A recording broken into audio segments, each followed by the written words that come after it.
It's 5:30 in the morning and you're lying in bed, staring at the ceiling. The alarm clock has already rung 3 times, but your hand continues to press the snooze button with the precision of someone who has given up before even trying. It's not laziness, it's not physical tiredness, it's something much deeper, a visceral resistance that seems to well up in your bones. An inner voice that whispers that the world outside is too hostile a place to face today.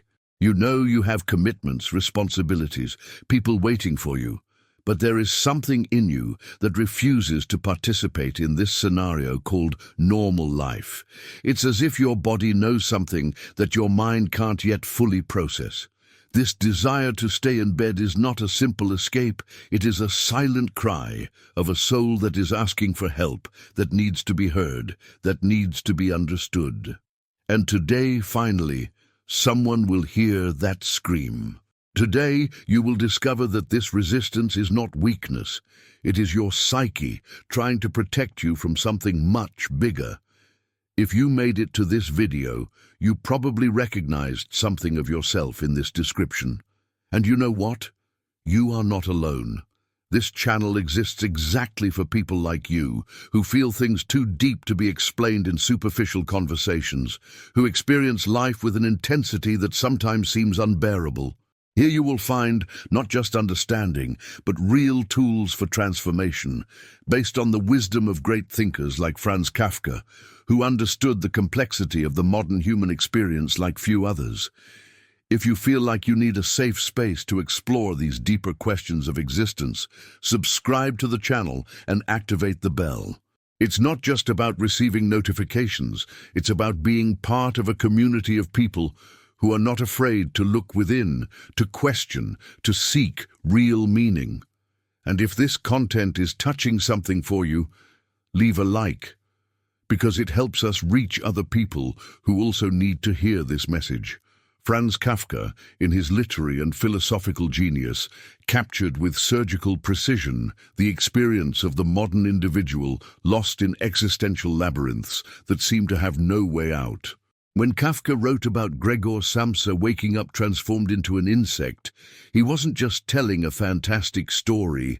He was revealing something profoundly true about the contemporary human condition, about how sometimes we wake up and no longer recognize who we are, about how the world around us has become so alienating that our very identity dissolves.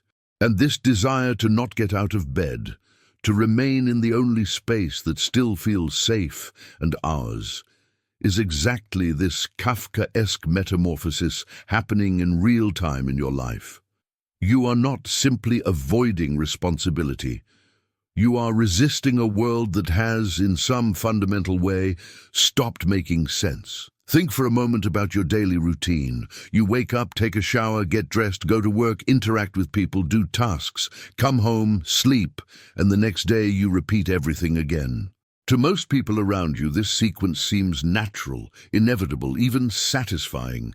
But for you, each of these steps may feel like a theatrical performance in which you did not choose to participate, a role that was forced on you without anyone asking if you agreed with the script. Kafka understood this feeling of being trapped in social structures that operate according to incomprehensible logics, where we follow rules we never question, where our individuality is constantly shaped and distorted to fit into standardized formats. The bed then becomes not a place of laziness, but a territory of resistance, the last bastion of your authenticity.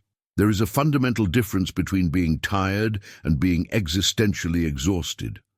Physical fatigue resolves with rest. Existential exhaustion is a fatigue of the soul that arises when we live out of alignment with our deepest nature for too long. When you feel this visceral resistance to getting out of bed, your nervous system is actually signaling that something in the way you live is deeply out of adjustment. It's not a character flaw, it's not a lack of discipline, it is bodily wisdom manifesting a truth that your rational mind may not yet have the courage to admit. You are living a life that is not truly yours. You are playing a character you didn't choose, following a script written by other people, pursuing goals that didn't come from your heart, but were imposed by family expectations, social pressures, or simply by force of habit. Kafka lived this experience personally. He worked for years at an insurance company, bureaucratically carrying out tasks that he considered absurd and alienating, while his true passion and talent were in writing. He knew intimately what it felt like to be trapped in structures that drain vitality, that turn unique, complex human beings into functioning cogs in a larger machine. His stories are populated by characters who find themselves in incomprehensible situations, facing arbitrary authorities, navigating bureaucratic labyrinths with no apparent exit. It is no coincidence that so many people identify deeply with these narratives.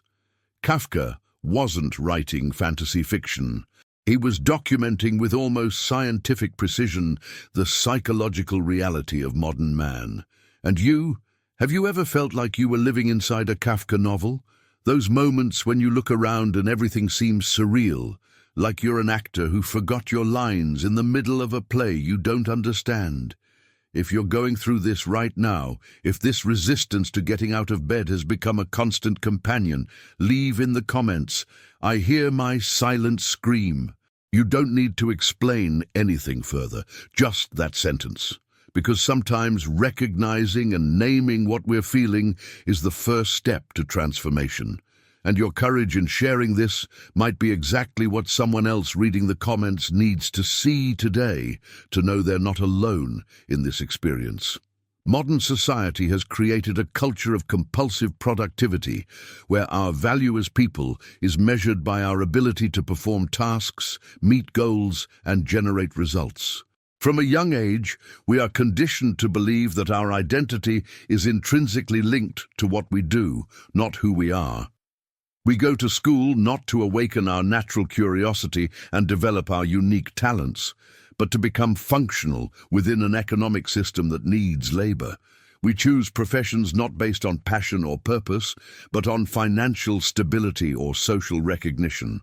We build relationships not out of genuine connection, but by following socially accepted standards of what a successful relationship should be. And when our soul, our deepest essence, begins to rebel against this programmed life, we manifest symptoms that society quickly labels as problems to be solved with more discipline, more productivity, more conformity. But this desire to stay in bed is actually your psyche trying to create a sacred space of pause, a moment of resistance against the constant acceleration, an opportunity for your consciousness to reconnect with more natural and human rhythms. The bed represents the uterus, the cocoon, the gestation space where profound transformations can happen away from judgmental eyes and external expectations. When you feel this need to withdraw, you are not running away from life. You are instinctively seeking the necessary conditions for an authentic metamorphosis. Kafka understood that true transformation rarely happens through conscious effort or willpower. It emerges from periods of apparent disintegration, from moments when the old structures of our personality need to dissolve so that something new can be born. Gregor Samsa's character does not choose to transform into an insect. Transformation simply happens as a natural and inevitable force. And this is deeply liberating when we understand that we are not responsible for controlling every aspect of our existence. Sometimes, our only responsibility is to create the conditions so that organic changes can occur. The loneliness you feel when you stay in bed is not necessarily negative. It is a fertile solitude, pregnant with possibilities. It is the silence necessary so that you can finally hear your own voice, distinguish your authentic desires from those that have been implanted by external influences. In the quiet of your room, away from the constant noise of social demands, you can begin to ask fundamental questions that you may have avoided for years. Who am I when I'm not trying to be who others expect me to be? What truly brings me joy, not just temporary pleasure or social satisfaction?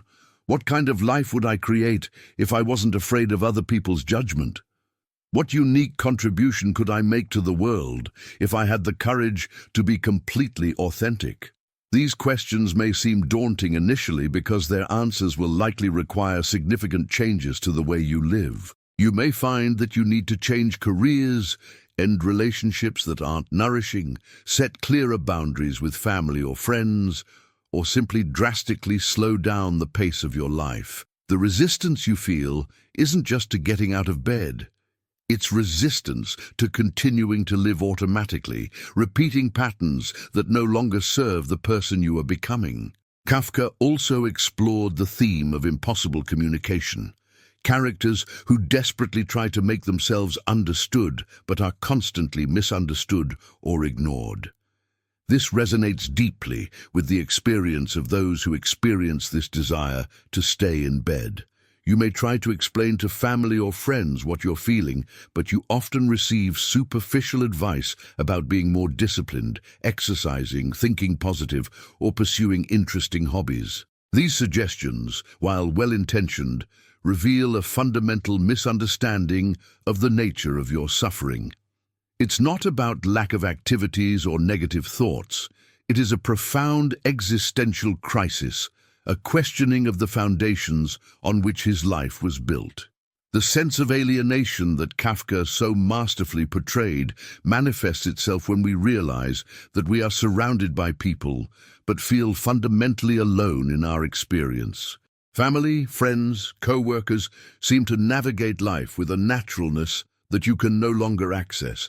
They talk about future plans, career goals, material achievements, as if these things have an obvious and indisputable meaning. Meanwhile, you wonder if you're going crazy for questioning things that everyone around you accepts without hesitation. But he's not going crazy. It's waking up. It is questioning conditioning so deep and ingrained that most people don't even realize they have them. The process of consciousness awakening is rarely comfortable or linear. It often begins with a period of disorientation, where old certainties dissolve before new understandings solidify. You may feel as if you are floating in space, without stable references, without a solid ground under your feet. This intermediate phase, which mystics and philosophers call the dark night of the soul, can last months or even years. It's a necessary period of deconstruction, where layers of false identity need to be removed so that your authentic essence can emerge. During this process, the bed becomes a sanctuary, a sacred space where you can exist without a mask, without performance, without the constant need to prove your worth through external achievements. It's where you can practice what Kafka called the patience of the insect, the ability to stay in a state of transformation without forcing premature results. Just as a caterpillar must completely dissolve within its cocoon before emerging as a butterfly, you must allow old aspects of your personality to disintegrate before a new version of yourself can be born. The guilt you feel for not being able to function according to social expectations is itself part of the conditioning that needs to be questioned. Why should we wake up at the same time every day? Why is 8 hours of work considered the ideal standard?